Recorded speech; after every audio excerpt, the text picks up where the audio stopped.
প্রায় ১৫০ বছর পূর্বে বুড়িগঙ্গা নদীর তীরে গড়ে ওঠে এক গোলাপি ইটের নগরী। নাম ছিল তার আহসান মঞ্জিল।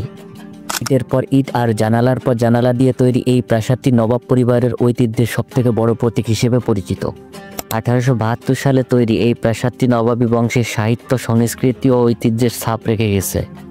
সে সময় রাজা বাদশাদের দিন শুরু হতো আরাম, আয়েশ, আতর, দামি পোশাক ও দামি খাবারের মধ্য দিয়ে। আর রাত নামলে প্রাসাদের আঙিনায় বসত আসর, বাজত সেতারার ঝংকার, তুলো, ঝুনঝুনি। তখনকার রাজারা শুধুমাত্র শাসকই ছিলেন না, তার সাথে তারা ছিলেন ঐতিহ্য ও সংস্কৃতির বড় রক্ষক। কিন্তু সময় বদলেছে, নবাব পরিবার হারিয়েছে তাদের প্রভাব। বছরের পর বছর অবহেলায় ঢেকে গেল, আজ প্রাসাদটি ফিরে পেয়েছে তার পুরানো মর্যাদা। ফুটে উঠেছে গোলাপি রঙের আভায়। পরিশেষে বলতেই হয়, এটি শুধু প্রাসাদই নয়, এটি আমাদের ঐতিহ্য ও সংস্কৃতির বাস্তব উদাহরণ।